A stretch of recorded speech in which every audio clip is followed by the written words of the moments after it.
Ladies and gentlemen, please welcome once again your host. Let's give it up for Matthew Whiz Buckley.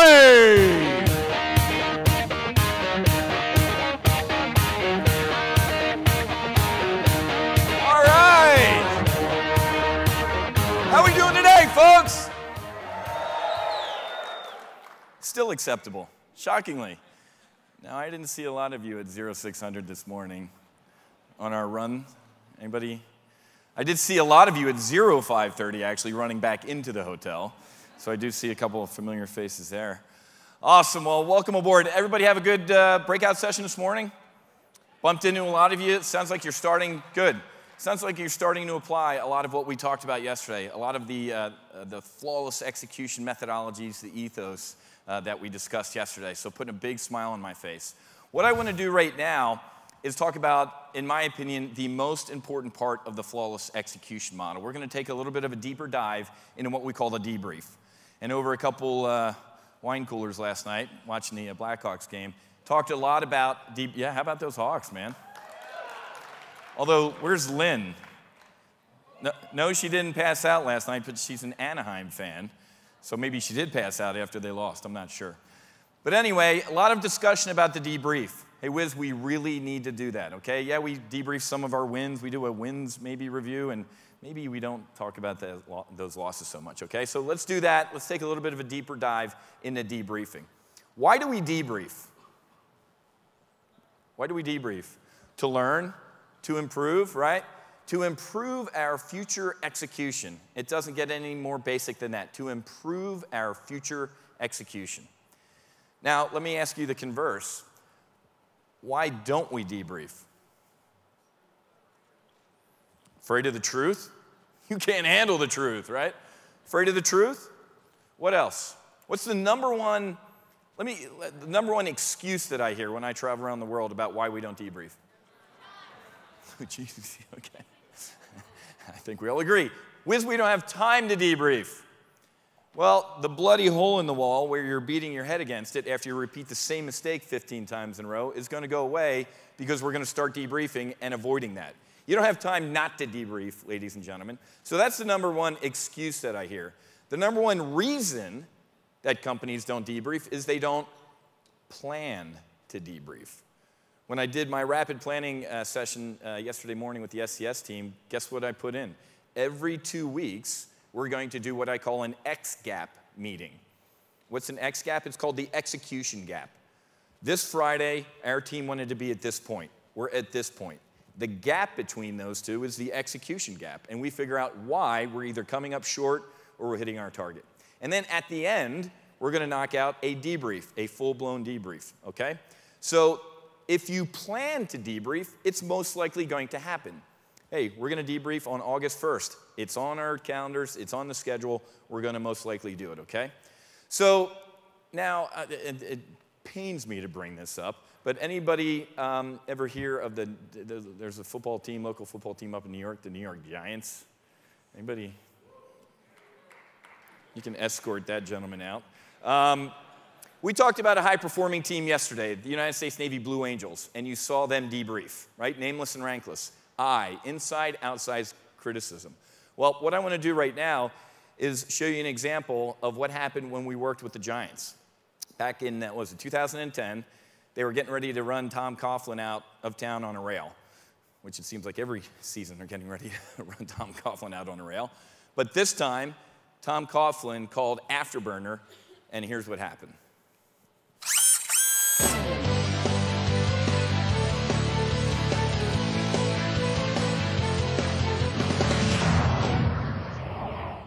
Afterburner is a great thing for us. It helped us get here, helped us refocus, and we did a good job. A lot of this have to give some of the thanks to Afterburner. What they did for us in the middle of the season when we were going through our down moment was big. The debriefing and everything. See, they ain't think I remember that, the debriefing. So it was big, so I just want to say thank you to Afterburner. And Afterburner, thanks for all your help in making us world champions.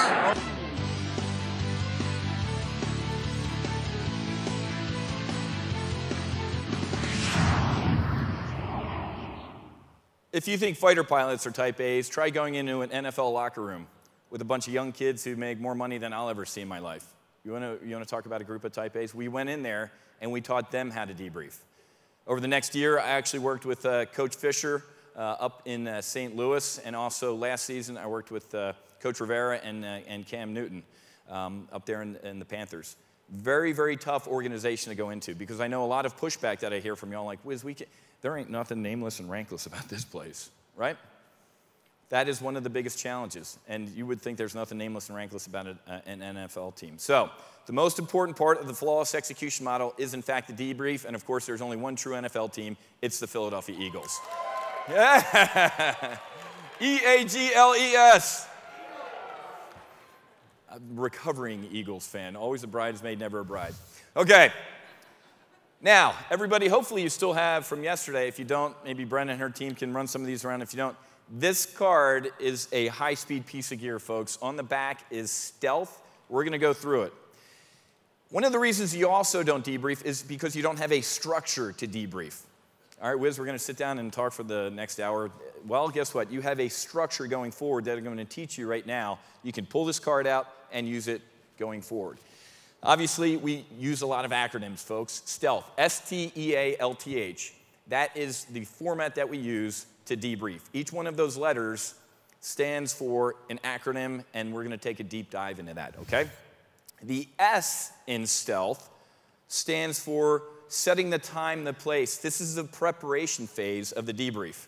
We're going to debrief this Friday in my office at 1300. We're going to debrief for 1 hour. These 5 people need to be there. Here's what we're debriefing. Sounded kind of basic, didn't it? There was a ton of information in that sentence. If I say we're debriefing at 1 o'clock, what time does the debrief start? 1 o'clock. Not 1:01, 1:05, 1:12, or whenever you decide to get there. It starts at 1. This goes back to the brief, folks. I don't show up late for a brief. I don't show up late to a brief to go attack an ISIL camp. Why? How can they trust me to put a bomb through a window plus or minus 3 seconds if I can't even make it to the brief on time? That door is closed and somebody else is in my seat. So if I say the debrief starts at 1, we're going to start at 1. If I say we're going to debrief for an hour, how long do we debrief for? 1 hour. How many of you have been in that meeting where, hey, we're going to meet for the next hour, and at the 4.5 hour point, you want to stick a pen in your eye? Right? That doesn't happen in our world. I appoint a timekeeper. Hey, give me a heads up when I got 10 minutes left, and I get in it. Hey, Whiz, we got 10 minutes left. If we have 10 minutes left, I keep going. If we don't, and I think we have about 20, I go around the room and I say, I think we got 20 minutes to go, folks. Does everybody have 20 minutes? Head nod, head nod. Nope, Whiz, I got a meeting with a big CEO, big account, I can't. Let's knock it off. Let's reconvene tomorrow morning at 0900, knock out the rest of the 20 minutes. People will come back to that debrief. They're not coming back to your gab fest. You might as well stop talking at the hour point anyway, because at the 1 hour and 1 minute point, what does everybody mentally do anyway? Eject. Okay, gone. I'm clubbing in the Bahamas right now as you keep talking. Stop. Respect people's time. People shouldn't also show up to a debrief and go, all right, hey, what are we talking about today? What are we debriefing? You show up with your notes. You know everything that happened during the execution, so you are prepared for the debrief. Okay, so that is the S in stealth. The T, as we talked about yesterday, is the tone, that nameless and rankless tone. And the person, the individual, the leader leading that debrief, sets that tone with inside-out criticism. Here's what I know I gooned up during the execution. I think I messed up A, B, and C. What do you all have for me? Then you turn it over to your team. And like we talked about yesterday, that lowers the barriers to communication. If I made an execution error, please point it out to me. 2x4 to the forehead. I was a young 24-year-old lieutenant, 10 hours in the airplane, right? Show up, brand new squadron. You fly with the commanding officer when you're brand new to the squadron. He wants to make sure you're not a complete buffoon before he turns you loose. So after flying with the skipper for about a couple weeks, I had not the best flight. I didn't think it was that bad. We get in the debrief, and he rips me to shreds, it felt like. So I crawl to the officers' club and, douse the flames with those wine coolers. He walks in, a couple hours later, and I see him walk in, and I kind of give him that tactical 90-degree turn, right, And he comes up, he's like, Whiz, what's up, man? I said, hey, Skipper, to be honest with you, I think you were a little harsh on me in the debrief. And the color kind of ran out of his face. He's like, what are you talking about, man? He's like, I think the world of you. You have these wings on your chest. I wouldn't let you near one of my airplanes if I didn't know that you could do better. You have a new wife. You have an 8-month-old son. What an absolute failure would be for me as a leader not to point this stuff out and make you better, man. He drank free the rest of the night. That was a 2x4 to the head. It's not personal, it's professional. So during the tone setting, if you got something for me, hit me right between the eyes with it, okay? If I'm not going to be better tomorrow than I am today, I don't want to be a carbon-breathing unit. Tone. Set the tone at the beginning. It's the leader's job to do that. The I phase, not the we phase. We'll get to we later, okay? Now, what I want to do is I want to take you through a mission planning exercise because the E in stealth stands for execution versus objectives. This step should take all of 15 seconds. Here's what we wanted to do. Here's how we did. Here was our mission objective. Here's the results. If there's a food fight, if there's a dog fight in here, like it wasn't 15.2, no, it was 14. Your mission objective either was bad or your brief was bad. There should be, if there's 20 people in your debrief, everybody should go, yep, that was our mission objective, and here are the results. Vertical head nods. If not during this phase, something bad happened before, and there's your first debrief point.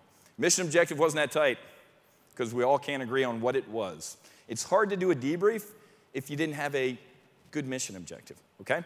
So I worked a couple weeks ago with a big division of AT&T, and at Afterburner, we do a 60-minute timed breakout exercise, okay? They have to develop a plan to take out target number 6, which is their competitor's headquarters building. They have to take out target number 6, and their secondary mission objective is to take out at least 4 other bad guy assets and not lose more than 1 friendly asset, okay? This is kind of what the battle space would look like for AT&T. AT&T is good guy land over here on the left. Bad guy country is over there. That's called an IADS, an integrated air defense. That's the jaws of death, so to speak. And they need to go from AT&T all the way over. And here's all the assets that they used. Blackbird, Darkstar, Stealth, Tomcat, Eagle, Warthog, Falcon. Those were the targets they went after. There's their altitude. There's what they did using either dumb bombs or smart bombs and whether or not they needed fuel. Looks like Eagle, the F-15s, took 6 fuel chits. So execution versus objectives. Here was our mission objective. Take out target number 6, 4 other bad guy assets, don't lose more than 1 friendly. It's a great exercise. Hopefully, maybe in October we'll do it with the finance folks. It's panic in a drum because at the halfway point, there's a scud attack. They're underneath the tables. They lose half their assets and have to replan, okay? So at the end of this exercise, I said, okay, P&L. Here's what we got. Here's what we lost. P&L, success, losses. So they got target number 6, and they got way more than 4 other bad guy assets, but they lost an F-15 Eagle and an A-10 Warthog. 2 Air Force assets, shockingly. So obviously there's no Navy assets under the error column. We can talk about that over beer. Okay, so that's very black and white, okay? We came into the debrief and we said we got target 6, we got at least 4 other, and we lost 2. Okay, now we move on to the A in our debrief. It's called analyze our execution. This is where we're going to start peeling back the onion, so to speak. We're going to figure out how something went wrong and why. It's called result, cause, and root cause analysis. A cause, ladies and gentlemen, is how something went wrong or went right. Let me take a teachable moment here. I'm going to focus, most debriefs like we talk about only focus on the bad. You have got to debrief your successes as well. Isn't it obvious? We want to repeat what we did and make sure we stay victorious, okay? So if I'm kind of focusing on the others or the bad side, always debrief your successes as well. A cause is usually a active human error. Somebody was assigned to do something and it didn't get done. Active human error. The root cause is the why. And on that kneeboard card, there's a chart right in the middle that has root causes in there. In our experience, 19 years Afterburner's been in business, we've worked with just about everybody in the Fortune 500. Just about every root cause for why something went right or wrong is in that box. So I strongly recommend you look at it. Okay, so as I said, we're going to use result, cause, and root cause analysis. Result. As I said, here was their mission planning card that they filled out. Here's what we wanted to do, Whiz.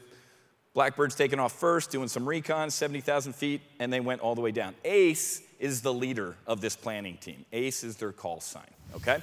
So, result, we lost in F-15. How do we lose in F-15? Well, if you look at their mission planning card, they didn't launch the tanker.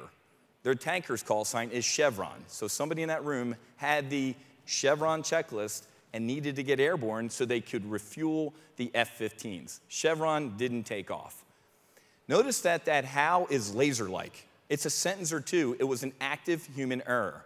Now we move on to brainstorm possible root causes. As I said, it's in that chart on your kneeboard card. We take a look at it and say, was there any issues with lot CD, we call it? Leadership, organization, teamwork, communication, discipline. Do we have any problems with our mission objective, threats, assets, lessons learned, courses of action? Or were we task saturated? We didn't use our checklist. We didn't provide each other mutual support, okay? So at this point, I just have my team, they just, hey, Whiz, I think it was this reason, that reason, whatever. And I write them down. Okay, organization, she said task saturation. Somebody else said checklist, great. Communication, awesome. Now we're gonna move on to the next error. And again, in the real world, I'd be debriefing those successes as well. Lost in F-15, ran out of fuel, and we came up with our root causes, right? Organization, task saturation, checklist, communication. Now we move on to the next error. They also lost in A-10. It wasn't Jules, she's better than that, okay? So, there's the mission planning card, and if you look down at the bottom here, at Warthog, that's the A-10, line 7, they went after target number 5, which is a surface-to-air missile, 13,000 feet with 24 dumb bomb. Okay? Well, guess what? SAM-5 is effective below 15,000 feet. They needed to fly above 15,000 feet. So again, the how is laser-like, shot down by target number 5. Laser-like, active human error. Now again, we brainstorm our root causes, our whys. Whiz, we obviously didn't assess the threats correctly. I knew we had to fly above 15,000 feet. I didn't communicate it to Warthog. Organization, and you know what? Mutual support. We didn't communicate, and we didn't provide each other mutual support. Great. Threats, communication, organization, mutual support. So now we have 2 errors that we can put side by side. We lost an F-15 in A-10, we figured out how, and we have the root causes, the whys, okay? Now we move to the L in the debrief. This is the biggest part of the debrief because it's where we're gonna generate the lesson learned. Now, just like our 6 steps that I taught you yesterday, don't go from the appetizers to dessert. A lot of you go, hey, Whiz, here's our mission objective, here's who's doing it, step 5, awesome. You missed a ton of stuff in the middle, didn't you? Same thing with debriefing. Most people get in a room and go, well, here's what we wanted to do. Here's the lesson learned. Let's go win one for the Gipper. You just missed a huge part of the middle part of the debrief to help you surface what's going on. So a lesson learned is literally a prominent or recurring root cause. I mean, if there's just something right in our face, I call it MODO, master of the obvious. If there's just something blinding in our face, or we see a recurring root cause pop up, that's going to be our lesson learned. So for all the Navy guys and political science majors like me in the audience, the recurring root cause, I see it up there twice, is communication. This team that did this exercise had some communication issues. Awesome. You know what? The lesson learned was, next time we do this mission, this hour-long mission, we need to communicate better. Does that sound like a lesson learned?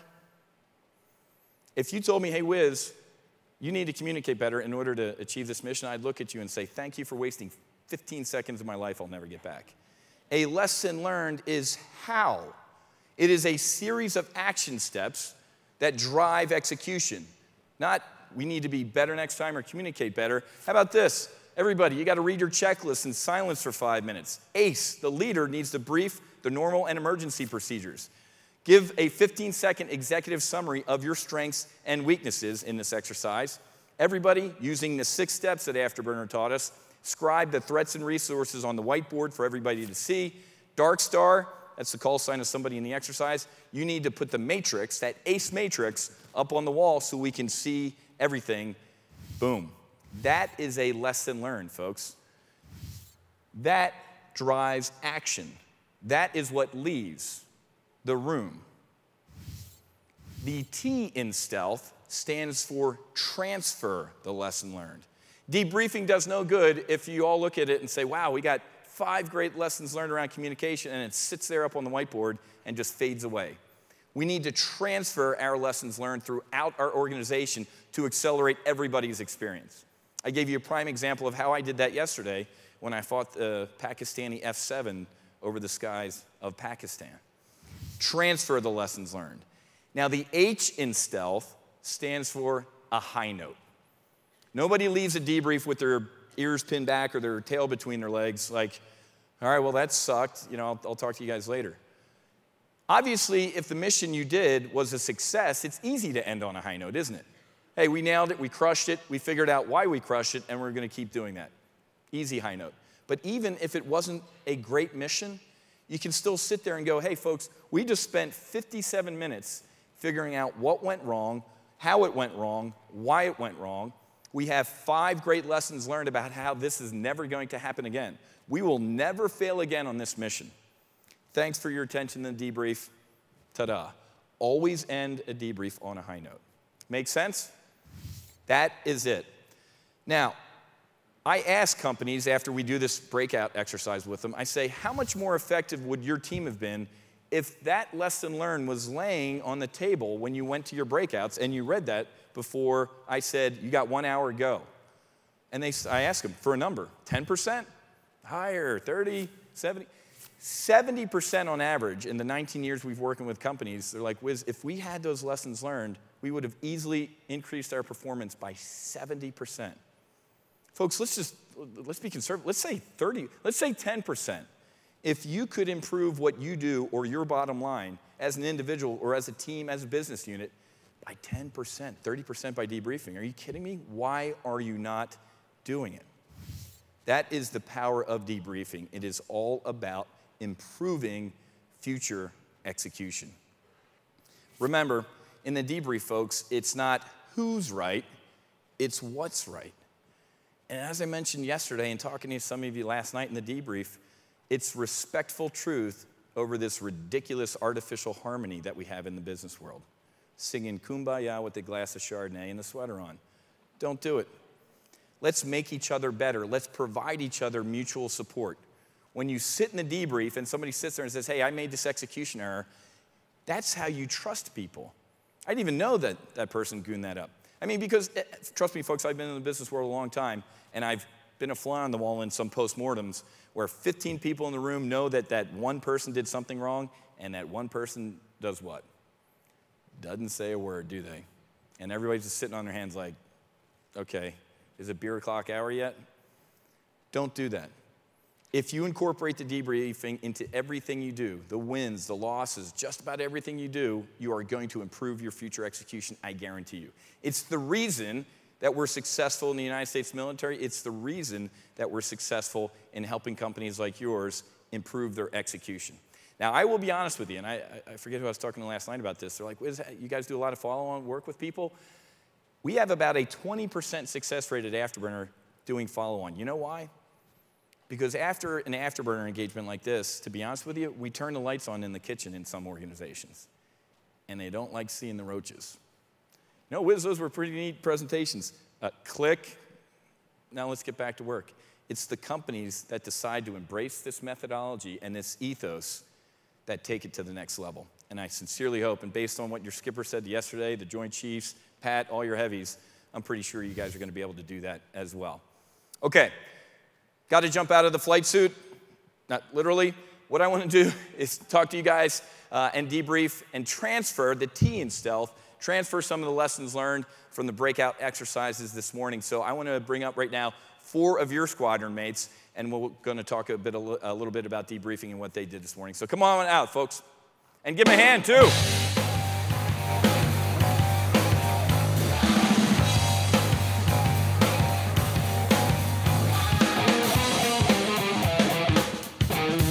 First victim. Welcome forward, guys. All right.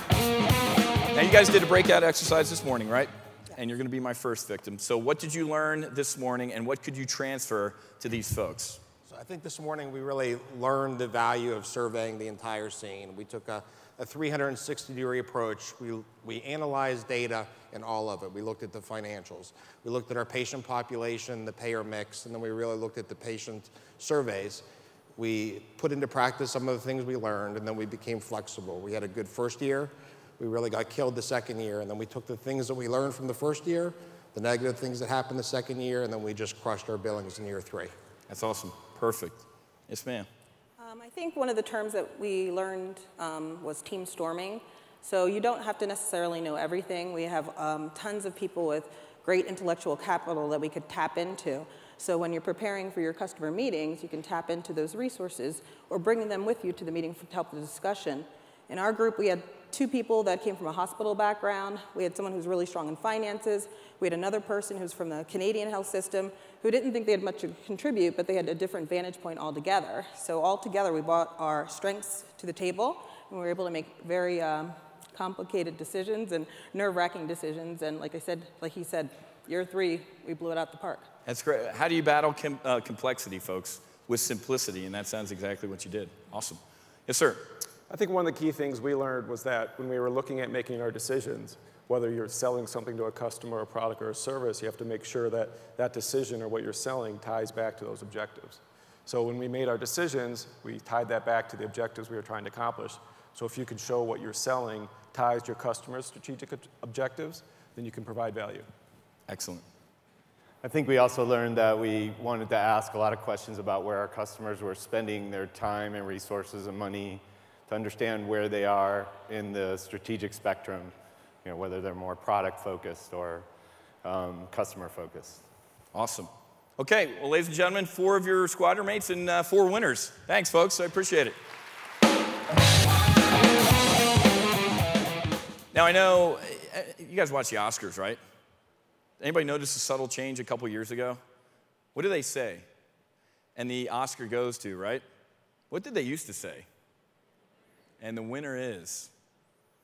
It's America today, folks. Soccer on a Saturday. Everybody gets a trophy. It's not true, is it? Mm-mm. My 2 kids play hockey, and they, you know, second's the first place loser. So you can. All right. Speaking of winners, let's take a look at the top 10 winners from this morning. Why don't we go ahead and throw that up on the screen so you can take a look real quick for bragging rights up there. Somebody just screamed. That was good. A couple pats on the back. Okay.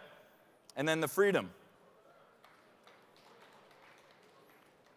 I'm sure that was the first place team clapping for themselves. That wasn't the 10th team going, yay, number 1. You guys were awesome. That's great. Okay, so that's some information about the debrief, folks. Now, I played Secret Squirrel a little bit this morning and listened to some of those. They weren't that structured, right? Debriefs, hopefully now, using stealth, you can use that. And like I said with the SES guys and gals yesterday, if you don't like one section of something that Afterburner has taught you, change, you know, puppy and make it small dog. I don't care. But at least start with a framework, right? This is something to deviate from. Okay? Take what you like. It's a buffet, but start applying it. Okay? The flawless execution model. Now, what we want to do is, so we just debriefed with some of our squadron mates. We want to debrief some of what's going on with our customers. Do you guys debrief a loss with your customers by any chance? I ran a real estate company in Texas years ago, and I debriefed commercial and residential, but I debriefed every client that I lost.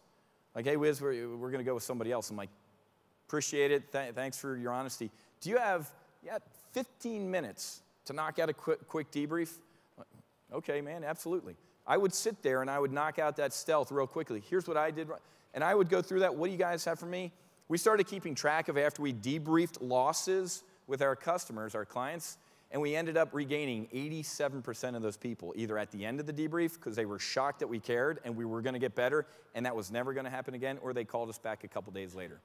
Debrief with people you lose, and it's going to put a smile on your face, and you're either going to capture them or they're going to, at least you're finishing with finesse, right? You're ending on a high note. So also debrief with those.